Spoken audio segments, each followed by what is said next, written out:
Vale, pues según la chica esta dice recording in progress y Sí, eso significará, si no me equivoco, que ya estamos grabando, ¿no, Laura? sí, eso sí. Sí. Vale, pues entonces lo que toca será saludar a los que estén viendo esto, ¿no? Que Dios quiera que no sea ni siquiera un 10% de nuestros alumnos, como mucho, y en todo caso que no sea nadie más, porque no deja de ser un experimento.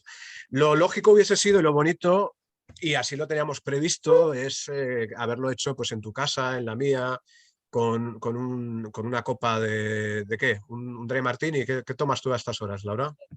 Pues no sé, un café. ¿Un Ya lo sé. café? Bueno, pues con un café tú, con un gin tonic yo, y haber estado allí mano a mano, nunca mejor dicho, y tocarnos y besarnos y hacer esas cosas mientras estábamos charlando, pero pues el inconveniente de la COVID y estas cosas, porque estamos hoy a 17 de enero de 2022 y estamos en mitad de no sé qué ola ya. Por lo tanto, hemos tenido que hacerlo así, lo estamos grabando por Zoom, gracias a tus habilidades tecnológicas de las que yo carezco por completo. Y la intención era, nada, hacerlo así un poquito a la limón, que según me dijo un alumno el otro día significaba, era un lance taurino, ¿vale? Supongo que será coger la capa uno por un lado y otro por otro, ¿no? No lo sé, el capote, ¿vale? Pero el caso es que vamos a hacer junticos un poco, vamos a hablar un poco sobre el Renacimiento. El reparto que hemos hecho es que yo hablo un poco del Renacimiento en general o converso un poco guiando el asunto con el tema del Renacimiento en general, mientras que tú te vas a concentrar como ejemplo un poco de lo que hemos estado desarrollando, el tema de Garcilaso. Si te parece o si os parece, igual lo podríamos dividir. No, esto no lo hemos consensuado en las probativas que hemos hecho antes, pero a lo mejor sí que podríamos dividirlo y hacer el Renacimiento por un lado, ahí cortamos y será un vídeo, y luego el de Garcilaso, aunque lo hagamos todo hoy, pues lo hacemos en dos partes, ¿no? En este crossover que estamos haciendo. Sí, ¿Sí? sí, que si no quedaba. Bueno, pues dime, Laura. Sí, que si no quedaba largo, sí, mejor en dos. Sí, espero que no quede demasiado largo. Venga, a ver si somos capaces de nada, de media hora o una cosa así, Venga, va. terminar este, ¿no? Yo lo voy a intentar, no obstante, aunque siempre me lío un poco. Y sobre todo si nos ponemos aquí a mirar videografías y cosas que tenemos por aquí por las mesas, eh, que la cosa se va a complicar. Venga, pues el tema del Renacimiento, un poco para contextualizar lo que van a ser nuestros exámenes prácticos de literatura, que se van a basar de manera exclusiva, al menos en mi caso, no sé cómo lo haces tú en tus clases, Laura, pero en el análisis de poemas y encima enfrentándolos a los poemas del barroco, que es lo que me parece interesante. Es decir, la evaluación de lo que se llama el siglo de oro de las letras españolas va a ser en poesía, luego ya el Quijote y el teatro va por otro lado, va a ser en poesía y por un lado un poema renacentista, otro barroco y preguntas añadidas y ya está. Pero nos parecía, o a mí me parece que hacer una especie de marco socioestético de lo que es este periodo, que es amplísimo si tenemos en cuenta Italia, ¿no? Porque Italia empieza a hacer sonetos Dante, Petrarca, casi 2 siglos antes a cuando nosotros empezamos a hacer sonetos con nuestro Boscán y Garcilaso, es decir, sonetos a la manera italiana, dejando a un lado aquellos intentos que hizo el marqués de Santillana, que por otro lado era familiar, remoto familiar de Garcilaso de la Vega. Pero hay que tener en cuenta eso, de que el periodo del Renacimiento es un periodo larguísimo e incluso si somos un poco tontos, a lo mejor podemos hasta atrasarlo más en el tiempo, es decir, ponerle una fecha más anterior que el 480 si somos un poco hábiles y nos damos cuenta de que la Edad Media, el ocaso de la Edad Media, no es otra cosa que, me salgo un momento de pantalla para buscar una cosa que creo que había traído, el ocaso de la Edad Media no es más que un proceso, no es esto, por el cual se produce, por un lado, el aburguesamiento de la antigua sociedad feudal. Tenemos aquí un especial de historia creo que ¿se ve bien, Laura? Sí, sí. De National Geographic, donde lo deja muy claro. Es decir, el fin de la Edad Media es el paso del mundo feudal al mundo de la burguesía, es decir, la ciudad, ¿no? Y esto ya lo hemos visto cuando hablábamos de la Celestina y habrá que repetirlo, ¿no? La ciudad es la que conforma la ciudad y lo que ello implica, es decir, las estructuras internas que implica la ciudad, son las que conforman el cambio de rumbo de Occidente. O por decirlo de otro modo, es cuando Occidente empieza a occidentalizarse, ¿no? Dicho de una manera un poco rebuscada, pero es así, ¿no? Occidente, tal y como lo conocemos, la sociedad estructurada a lo occidental, ¿no? Empieza cuando las ciudades empiezan a tener forma y a tener cabida, las ciudades tal y como las entendemos. ¿Y por qué es Italia el inicio de todo esto? Pues por razones geográficas, por un lado, y también por razones políticas, por otro, ¿no? Italia no se conforma como país hasta el siglo XIX, hasta mediados del siglo XIX. Lo mismo le pasa a Alemania. O sea, como entidad, como entidad estatal, la bota toda con su Cerdeña y todo eso, y Sicilia. Todo eso como entidad estatal hasta el siglo XIX no está. Lo que hay antes son o bien sucesivos reinados, el papado por un lado, la corona de Aragón por otro, y sobre todo, y esto es lo más importante, ciudades que son estados, es decir, lo que se llaman ciudades-estados, ¿no? Florencia por un lado, o Venecia por otro lado, aunque bueno, Venecia era una cosa bastante más, ¿no? Era una república, ¿no? Y que tenía muchísimas posesiones en ultramar. Pero en todo caso son ciudades que se configuran como estados en sí mismas, ¿no?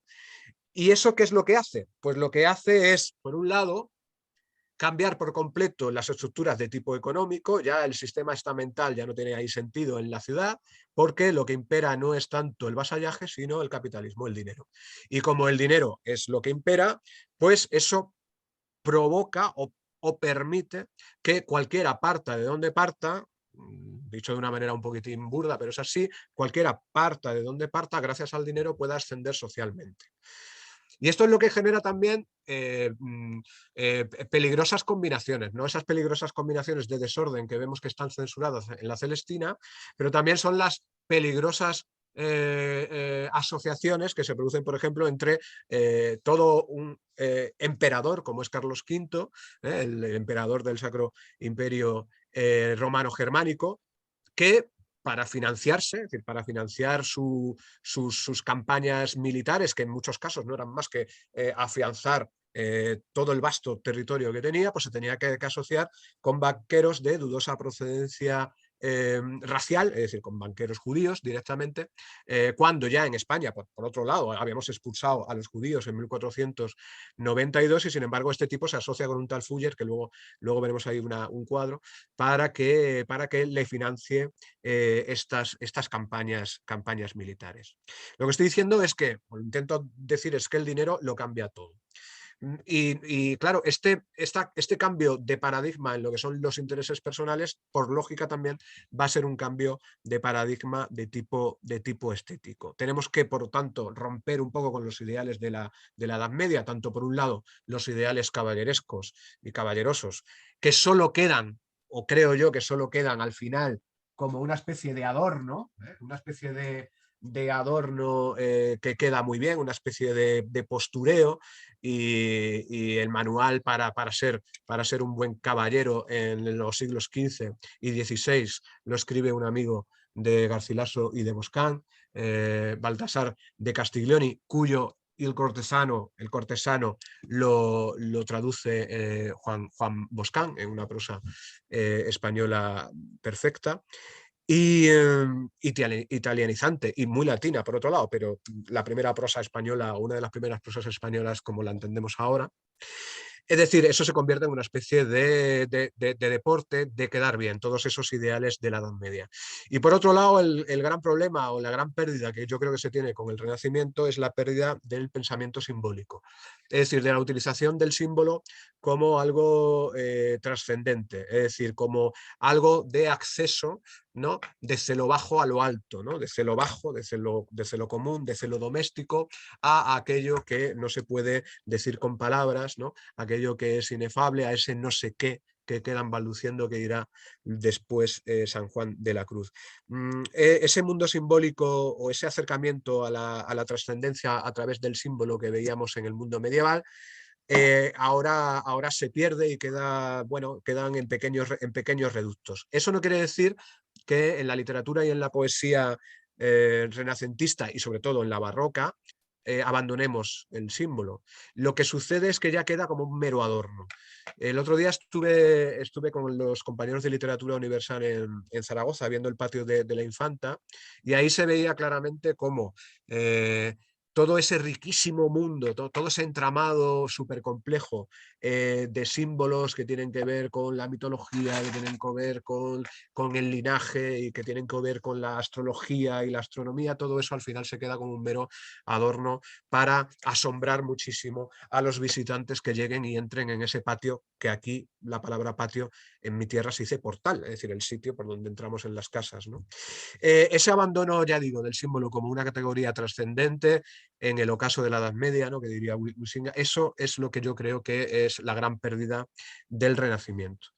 Aparte de esa otra cosmovisión del capitalismo que para los que no somos especialmente capitalistas, al menos estéticamente, pues nos provoca también una cierta desazón y un mirar hacia atrás con una cierta nostalgia. Bueno, pero ¿qué es lo que significa después de esa introducción horrible? Me podrías haber parado, Laura, por amor de Dios, horrible, absolutamente, sí, horrible y deslavazada, ¿no? Porque además he dicho mogollón de cosas sin centrarme en nada. Bueno, pero Bueno, luego las podemos rescatar con Garcilas o alguna cosa.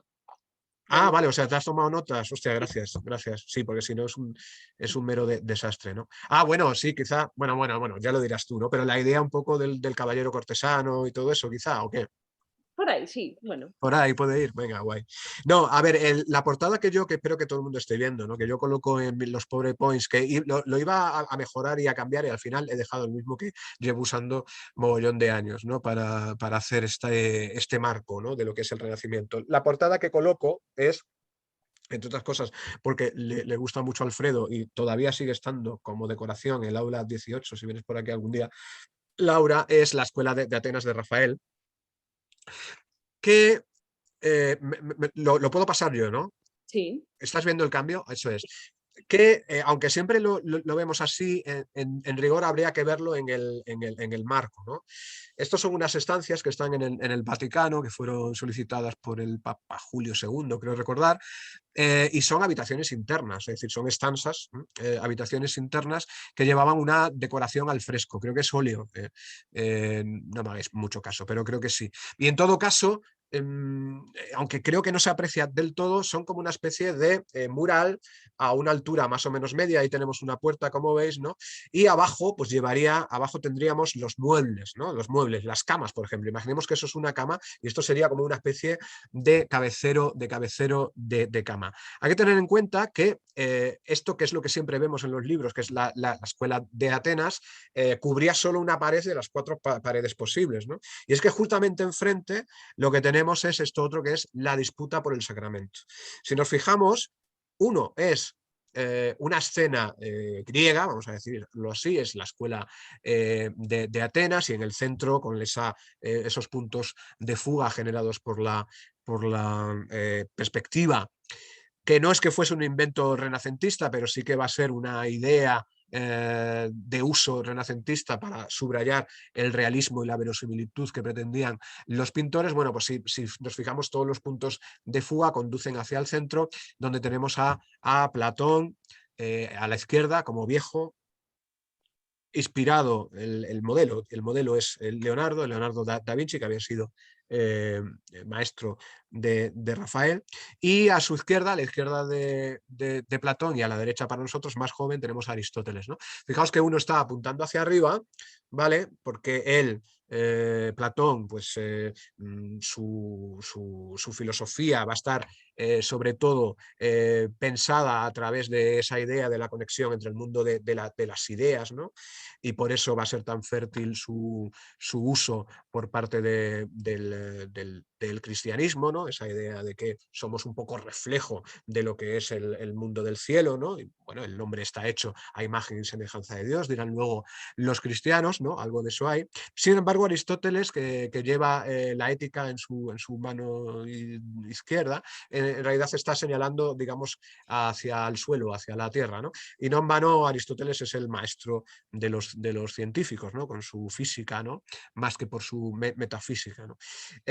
Es decir, el mundo del conocimiento, ¿no? Y todo esto, ojo, en un marco arquitectónico clásico, bueno, diríamos casi renacentista, ¿no? Con esos arcos, ¿no? O con escenas escultóricas como un desnudo perfecto, que no en vano es Apolo, ¿vale? Que es el que tenemos a la izquierda, y enfrente tenemos a Minerva o a Atenea, ¿no? Que ambos son, por un lado, el dios de la poesía razonal, o el dios de la razón dentro de la literatura, de la poesía cantada, al contrario de lo que sería Dionisos, y enfrente tenemos a Minerva o Atenea, que es la diosa de también, ¿no? de la razón y de la guerra, ¿no? El amor y la guerra unidos tan estrechamente en el Renacimiento y en la figura de Garcilaso también. Pero claro, justamente enfrente de esto, para que no nos olvidemos de este detalle y para que pongamos un poco en duda a todos aquellos que dicen que en el Renacimiento es el fin, digamos, del pensamiento dogmático cristiano, nada más lejos, porque enfrente tenemos la disputa del sacramento de la Eucaristía, que es lo que está sucediendo por debajo, donde tenemos por ahí a padres de la Iglesia y a prebostes eclesiásticos discutiendo sobre la idea de que en la hostia, ¿no? En la hostia, en la consagración de la hostia está también el cuerpo de Cristo, y en la parte superior pues tenemos una imagen absolutamente medieval. Es decir, absolutamente medieval. Tenemos un Cristo entronizado, con la Virgen a un lado, con José al otro, con Dios Padre arriba, ¿vale? Un corito de ángeles y luego el colegio apostólico por ahí por medio. Es decir, el mundo medieval no se abandona, ni siquiera en época de Julio II, que estamos hablando que es inicios del siglo XVI, la misma época en la que más o menos empieza a corretear por las calles Garcilaso o se publica la segunda edición de la Celestina. El mundo medieval sigue presente. No nos olvidemos que eso es así, que no hay un corte, que nadie se acuesta un día en la Edad Media y se levanta al día siguiente en el Renacimiento. Y que en todo caso lo que quiero decir es que el Renacimiento siguió manteniendo, y de qué forma, y más en España que cualquier otro sitio, los dogmatismos de la iglesia católica, como se ve en estas imágenes de la estanza de Julio II. Claro, en arte me voy a centrar solo en las ideas que me interesan, ¿vale? Porque me voy a saltar alguna cosa. Por ejemplo, de esta diapositiva me voy a centrar solo en la Villa Rotonda que tenemos ahí, ¿vale? Es decir, eso es un palacio renacentista que está en el Véneto, es decir, en los alrededores de Venecia. Si lo vemos desde arriba, es un palacio en el cual tiene 4 puertas. Es decir, es un palacio abierto a que la gente entre y salga. Si somos un poco hábiles nos damos cuenta de que eso es justamente lo contrario a lo que es un castillo, ¿no? Un castillo está en un lugar inaccesible y encima ponemos aún más problemas nosotros para que la gente pueda entrar. ¿Te has fijado que me he puesto, Laura, cuello alto existencialista para esta grabación? Bien, un castillo es no pases, no pases, ¿no? No se pretende con el castillo tener comunicación con lo exterior. Sin embargo, en este tipo de palacios, que por cierto luego van a ser imitadísimos en Estados Unidos, en la costa este especialmente, es un lugar abierto para la comunicación y, por supuesto, para el comercio. Esos son las ciudades italianas. Quiero decir, las ciudades italianas son sitios que, sobre todo las ciudades de Roma para arriba, vamos a decirlo así, bueno, de Nápoles para arriba si queréis, porque las ciudades del sur y de Sicilia irían por otro lado, y el mundo feudal y medieval ahí estaría muy, muy presente, pero digamos que de Roma para arriba son ciudades en las cuales están pensadas para el comercio muchas veces de ultramar, y es que claro, la bota así lo exige. Si a un lado tengo mar y al otro lado tengo montañas, para cultivar tengo poco. Y eso lo sabían perfectamente los romanos y por eso iban a buscar aquí el aceite o el grano, ¿no? Lo iban a buscar aquí, no lo cultivaban en grandes cantidades en su territorio porque directamente no podían. Lo que tenían que hacer era o bien conquistar por la vía del dinero, que es el comercio, ¿no? Venecia es un caso clarísimo, ¿no? En ese sentido. Por lo tanto, como la arquitectura nos está dando una imagen perfecta de lo que es la cosmovisión del mundo, la necesidad del contacto con el otro, sea el otro quien sea, si eso nos produce beneficios. Recordar que esto es lo que configura la Celestina. Y si acaso también me gustaría, nada, subrayar algunos esquejes que tenemos de pervivencia de la Edad Media, por ejemplo, en el caso de algunas obras como la de François Rabelais y su Gargantúa y Pantagruel, ¿no? Digo esto porque es Rabelais, y luego lo será también Cervantes con el Quijote, uno de los que pretende conservar el antiguo mundo simbólico, pero por la vía de lo grotesco, es decir, por la vía de la risa, centrada en lo que de animales somos, es decir, en el mundo de la gula y de la comida, en el mundo de la descomida, en el mundo de las pasiones bajoventrales, del bajo vientre, etcétera, ¿no? Todo eso lo veremos claramente en el Quijote, pero también está en la obra de François Rabelais, cuya imagen de un grabado de época os he colocado ahí. En ese caso era el gigante Pantagruel que está comiendo todo lo que tiene a su mano, ¿no? Y aunque os había prometido que no iba a hablar del resto de las imágenes, me interesa también alguna más, ¿no? El esclavo moribundo, ¿no? ¿Se llaman así? ¿Cómo es? ¿El esclavo qué? Sí, ¿Moribundo es? Creo que sí, ¿no? Este esclavo que siempre, yo no sé vosotros, pero yo creo que son, es que yo no lo he podido ver, porque creo que esto está en Roma y yo no lo he visto, ¿no? Pero me da la sensación de que lleva una camiseta Imperio. Siempre, siempre que lo veo, ¿sabéis? Estas camisetas que son las camisetas de abuelo, que son camisetas sin mangas, ¿sabéis lo que quiero decir? Son una de esas camiseta sensaciones. interior, ¿no? Interior, sí, camisetas interior, camiseta Imperio, que decía mi madre, ¿no? De la marca Banderado, ¿no? Eran todas. Bien, ahí vemos un desnudo, ¿no? Quería subrayar la idea de que si el desnudo se recupera en el Renacimiento y lo habíamos prácticamente perdido en la Edad Media, excepto en alguna imagen crística, ¿eh? Y por eso a Cristo muchas veces se le coloca un pequeño paño para taparle las vergüenzas, que se llama paño de pureza. Bueno, excepto eso, no había desnudos en la Edad Media, ni en pintura ni en escultura. Sin embargo, durante el Renacimiento sí. Y claro, hay gente que dice, no, es que claro, esto es a imitación de las obras clásicas redescubiertas por las extensiones, ¿no? Las ampliaciones de las ciudades, que cuando se amplía una ciudad, eso ha sucedido, por ejemplo, en mi pueblo, en Mérida, pues enseguida te pones a excavar, ¿no? Te salen esculturas, ¿no? Y muchas de ellas son esculturas de desnudos, ¿no? De las villas de los extrarradios, etcétera, ¿no? Y a imitación de eso, pues parece que los renacentistas imitan esos desnudos, ¿no? Pero también hay otra cosa que me interesa, y es que uno solo puede apreciar la belleza del desnudo cuando está muy seguro de que su desnudo no lo iguala a los animales. A ver si no me estoy explicando bien, Laura, me lo dices, ¿no? Es decir, quizá durante la Edad Media todavía teníamos, sobre todo en las capas menos instruidas, ¿no? O igual en las más instruidas, no lo sé, pero todavía teníamos la idea de que necesitábamos el vestido para diferenciarnos de los animales, ¿no? En realidad, un mono y nosotros desnudos somos exactamente iguales, quizá bastante más desvalidos nosotros que ellos, ¿no? Sin embargo, nosotros vestidos podemos ser cualquier cosa. Yo hoy perfectamente podría pasar, pero perfectamente, ¿vale? Por un filósofo existencialista francés de los años 40-50 en París, perfectamente, solo por llevar este cuello harto. Tengo algún alumno, por cierto, que también lo usa, ¿no? Por mero postureo, que me estará escuchando ahora. Hola, Diego. Eh, sin embargo, y a la vez, un mono vestido puede ser también cualquier cosa, ¿no? Y esto lo veíamos en el vídeo que hicimos sobre la estética de la tradición. Pues bien, cuando las sociedades tienen muy claro que la razón va por encima o está por encima, o de que hay una diferencia muy radical, aunque sea un poco ingenua, pero una diferencia muy radical entre el animal y ellos mismos, es cuando pueden apreciar el desnudo en su componente meramente estético. Amén de otras cosas. Luego lo veremos con detalle. Y de la Gioconda no os hablo porque me aburro. Las 4 o 5 ideas que creo que son muy importantes para entender la literatura de esta época son aquellas que generaron conflictos.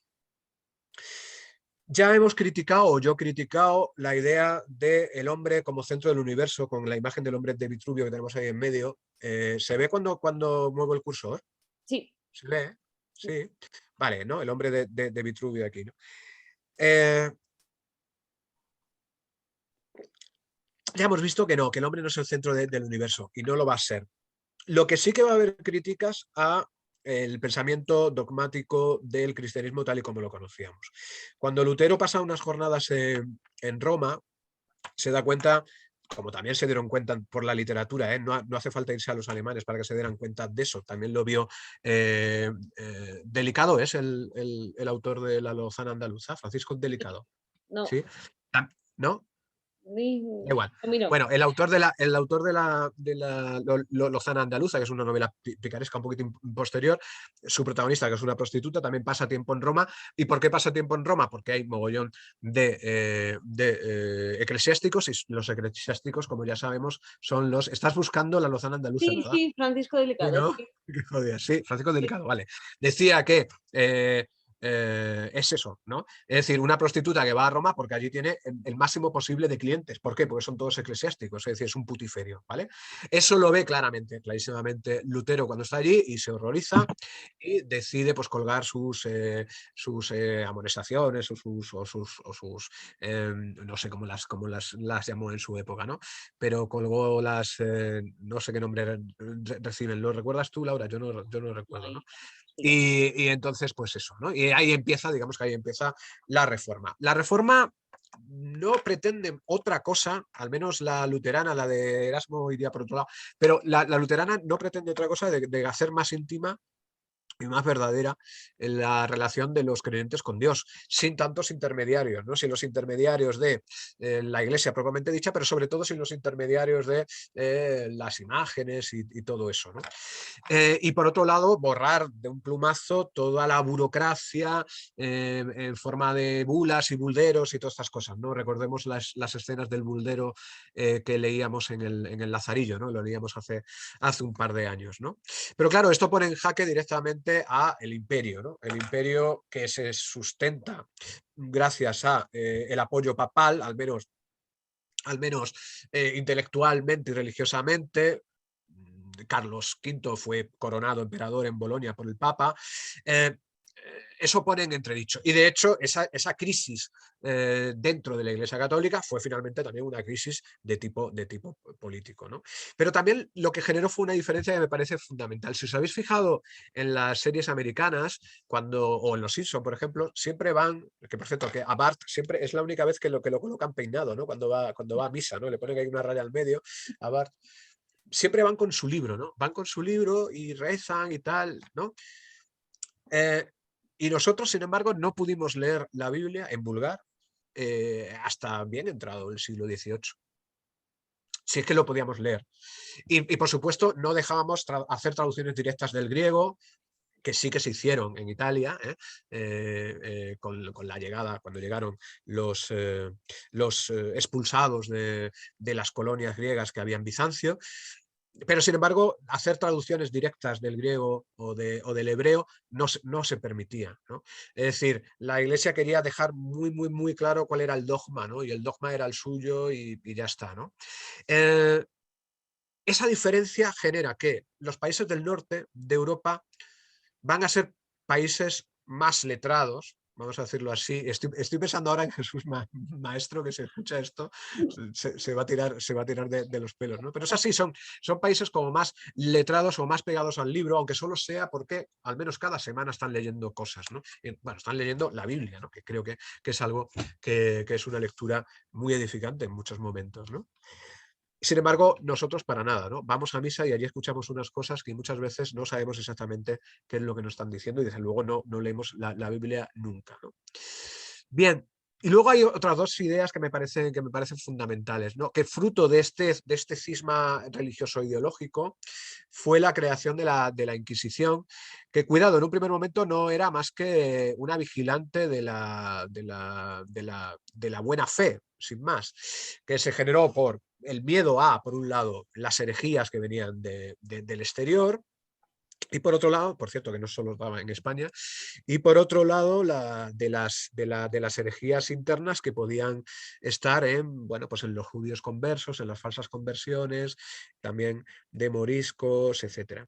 Pero al final no era más que una especie de jefatura de estudios que velaba por la buena organización y el orden, ¿no? Sin más, ¿no? La Inquisición no era eso. Leyenda negra aparte. ¿Vale? Porque quemar brujas, los alemanes han quemado muchísimas brujas que nosotros, muchísimas más, ¿no? Y en periodos bastante más tardíos. Y por último, el tema de América, ¿no?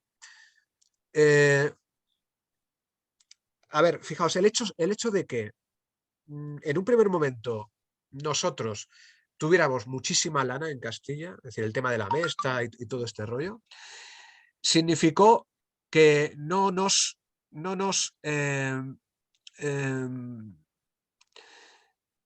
industrializásemos. Es decir, como podíamos vender lana a expuertas, vendíamos lana, por ejemplo, a los Países Bajos y allí se hacían las manufacturas, ¿no?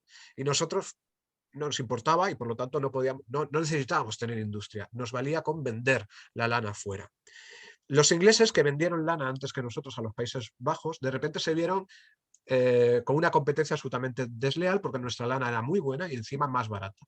¿Y qué es lo que pensaron inmediatamente? Dice, bueno, ya no que no podemos vender lana, vamos también a dedicarnos a manufacturar.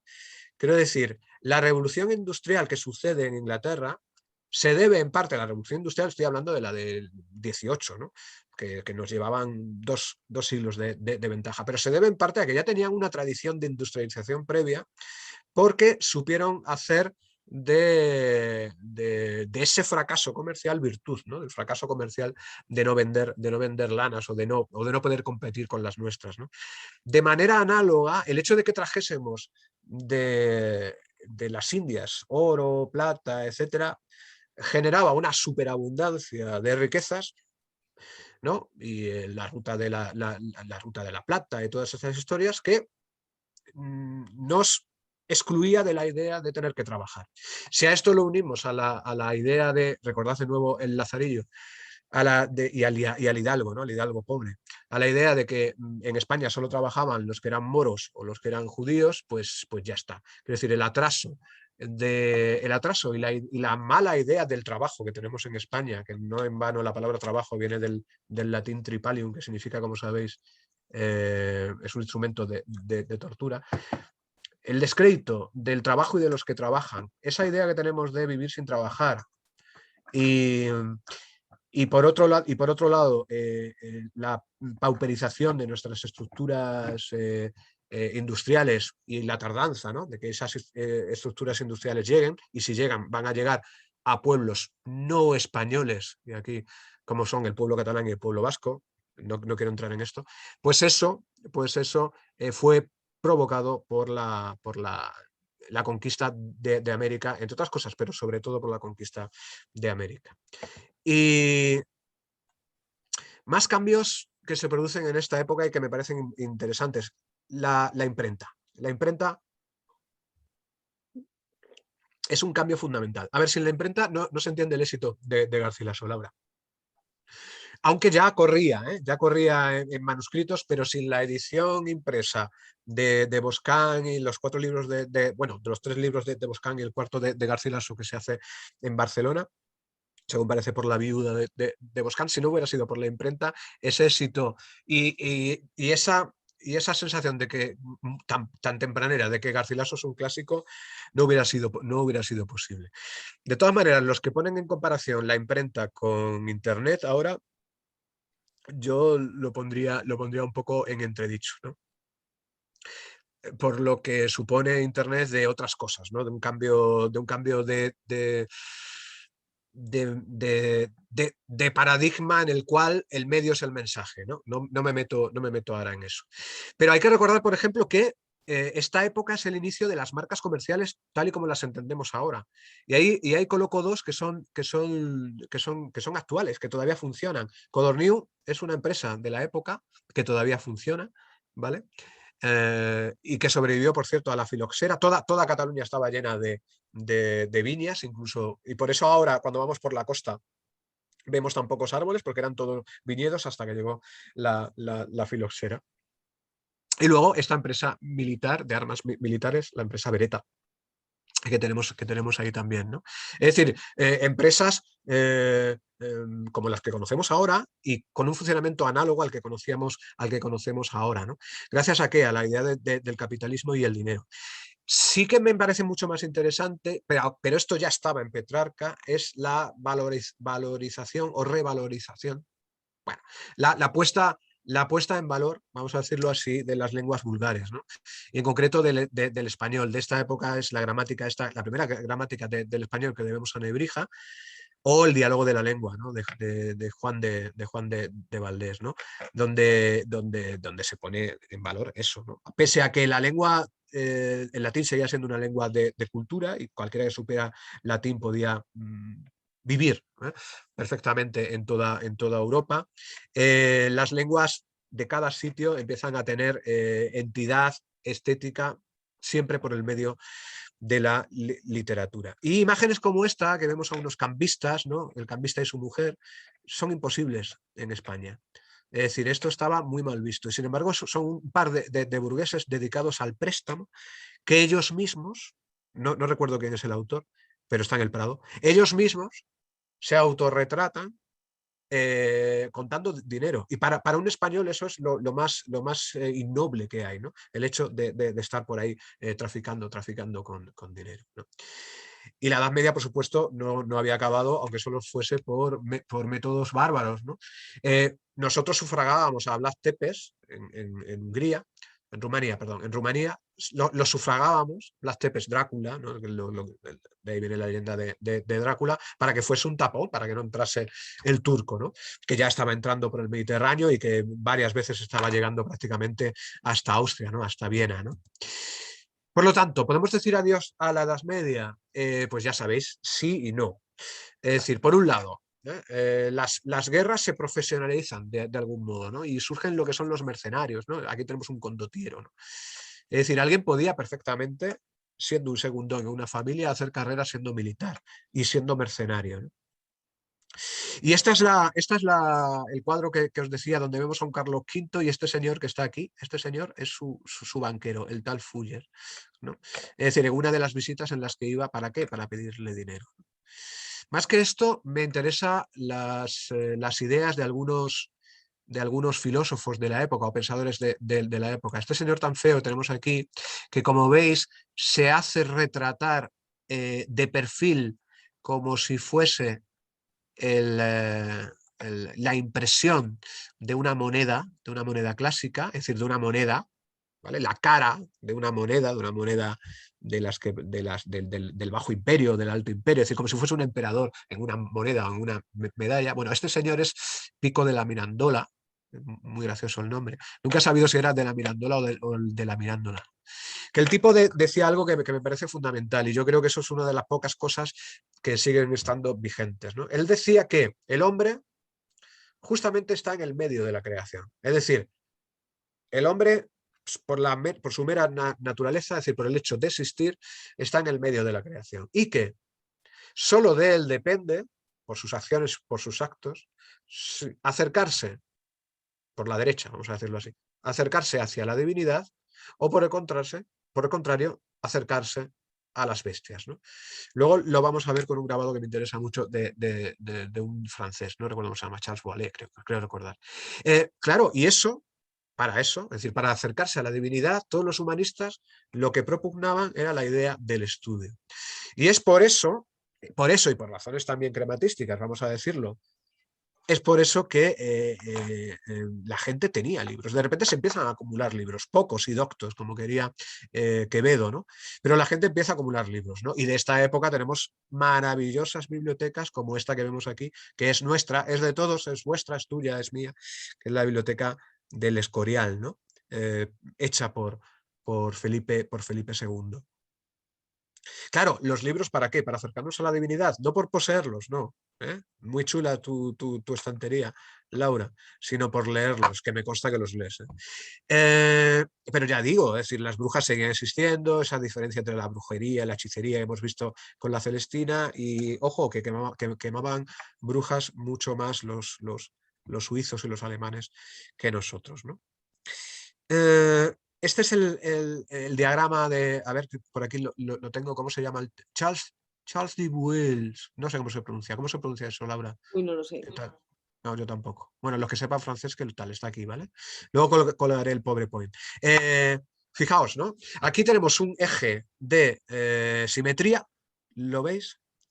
Y de abajo arriba tenemos ser, bueno, lo digo bien, en presente, es, vive, siente y entiende, ¿vale? De izquierda a derecha, la piedra es, ¿vale?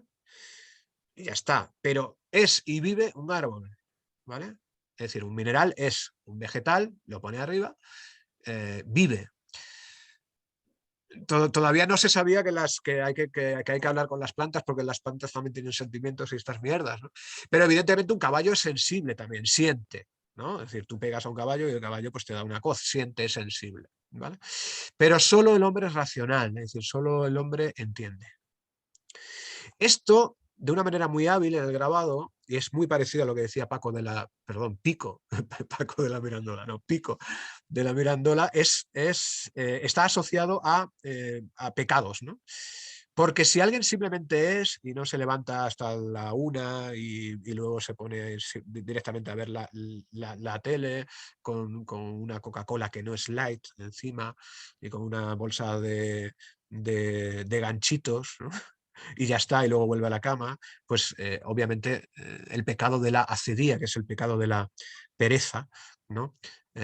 Palabra, por cierto, se puede seguir usando en español, la acedía. Pues simplemente es, ¿no? Hay gente, vosotros sabéis, hay gente que conocéis que solo es y nada más, ¿no? Hombre, si además le asociamos el vicio de la gula, ¿no? del comer bien, pues no solo es, sino que también vive, ¿no? Que también vive, es decir, que es meramente eso, ¿no? Un ser que, bueno, satisface la serie básica, ¿no? Que decía Bakhtin, ¿no? Es decir, el comer, el dormir y poco más, ¿no? Ya sentir, fijaos que lo asocia a la lujuria, pero también a la sensualidad, ¿no? ¿Lo veis aquí? Sensualidad. Y me gusta mucho la imagen, ¿no? Porque es la imagen de alguien que de repente se ha dado cuenta de que su reflejo importa, es decir, de que su imagen exterior importa, ¿no? Es decir, es el patetismo puramente, ¿no? ¿Cuánta gente conocemos que está aquí y solo aquí? Y qué pocos conocemos que estén realmente en el último escalón, que es en el escalón de la sabiduría y del hombre racional, que lógicamente es el hombre que estudia, ¿no? El hombre que estudia, no en el sentido de que tenga estudios, ¿no? Sino que se interesa por las cosas, las investiga, etcétera, etcétera, ¿no? Esto es puro humanismo, ¿no? Esta idea es humanismo, ¿no? Y esto sí que se expande, ¿no?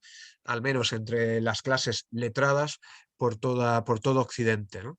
Lo que no quiere decir que no se supera ya en el mundo medieval, ¿eh? En el mundo medieval esto ya se sabía y solo tenemos que pasarnos por cualquier monasterio medieval para darnos cuenta de eso, ¿no? ¿Y cuáles son los sueños del Renacimiento, las utopías, vamos a decirlo así, del Renacimiento, ¿no? Pues las hay, ¿no? Aunque muchas de ellas fueron inmediatamente agostadas, ¿no? De hecho, el propio Carlos V, que pretendía ser prácticamente emperador único de la cristiandad, enseguida se vino abajo y se fue con bastante buen criterio, por cierto, a pasar sus últimos días a la comarca de la Vera, ¿no? En Extremadura. Por un lado, el sueño de la ciencia, ¿no? Recordemos que de esta época son los Copérnico, los Galileo, los Miguel Servet, es decir, el sueño de la ciencia. La ciencia eh, y la revolución tecnológica a ella asociada, yo qué sé, el telescopio, el microscopio, todas estas cosas, la óptica, Spinoza, ¿no? Por ejemplo. Bueno, pues la ciencia eh, bueno, y los viajes de los conquistadores también estaban asociados a viajes de tipo científico, ¿no? Es una gran utopía de la época, ¿no? Y claro, solo cuando el capitalismo es capaz de asociar la ciencia a su beneficio es cuando de repente deja de tener problemas con el dogma cristiano. Mira qué casualidad, ¿no? Solo entonces, ¿no? Como no podíamos sacar rédito de la idea del heliocentrismo, ¿no? O de que no era la Tierra el centro del universo, eso iba contra el dogma, ¿no? Pero enseguida podemos sacarle réditos, por ejemplo, económicos a la óptica, eso ya no pasa nada, ¿no? Y gente como Tomás Moro y otros pues pensaban en sociedades utópicas como las que pensó en su momento, y están inspiradas en su momento el propio Platón, ¿no? En su República, ¿no? Y ya vemos ahí el inicio de la industrialización. Es el mundo textil el que empieza a industrializarse, ¿no? Pero por supuesto no en España, ¿no? En Inglaterra, etcétera. Y ya hemos visto cómo las milicias y el mundo de la guerra, que vamos a ver clarísimamente en muchos de los poetas que vamos a estudiar, Francisco de Aldana, Francisco de Figueroa, el propio Garcilaso, el mundo de la milicia sigue siendo un mundo posible en el que hacer fortuna. Y de hecho, lo digo bien, porque el mundo de los mercenarios era algo que estaba a la orden del día, y si queréis saber más sobre eso, pues podéis leer, por ejemplo, o ver la película de La Triste, ¿no? Y luego un detalle que me interesa, ¿no? Cuando los extranjeros van al Prado y se ven pues esas imágenes, ¿no? de Felipe II, todo de negro, tan austero, tan cristiano, ¿no? O el Greco este que tenemos aquí, ¿no? Del hombre, del caballero con la mano en el pecho. Dicen, hombre, qué gente más adusta, ¿no? Qué gente más cristiana, ¿no? Siempre de luto y tal, ¿no? Como si fuese una especie de dignidad y de falta de ostentación el hecho de ir de negro. Todo lo contrario. Todo lo contrario. Es decir, el negro era el tinte más caro. Por lo tanto, lejos de ser estas imágenes de dignidad y de saber estar y de seriedad, son imágenes del patetismo más absoluto. Es decir, yo voy de negro para que todo el mundo sepa que tengo mucho dineré. Y ya está. Solo era eso. ¿Vale? Y por último, los modelos. Y con esto termino. No me estoy alargando, ¿verdad, Laura? ¿O sí? Bueno, un poquillo. Un poquito. Sí, Venga, sí. termino, ¿no? Termino. A ver, Porque es la el hora inicio está también, volando, pero es el inicio también, digo, de los modelos estéticos del cuerpo humano. Aparte de Simonetta Vespucci y todo eso, que la vamos a ver aparecer, no a ella, sino a mujeres como ella, en toda la poesía, hasta bien entrado Góngora, etcétera. Aparte de eso, solo un detalle. Esta mujer es exactamente igual, la Venus de Botticelli es la misma que la Venus de Milo, es la misma. ¿Por qué? Porque ya el cuerpo ya no se ve solo y exclusivamente, y mucho antes de que tuviéramos la píldora, ya no se ve única y exclusivamente como la imagen de la fecundidad. Ya no es eso. La fecundidad está completamente ajena o es ajena a el cuerpo erotizado, vamos a decirlo así, del arte renacentista. Y también lo era, por cierto, en el arte clásico, ¿no?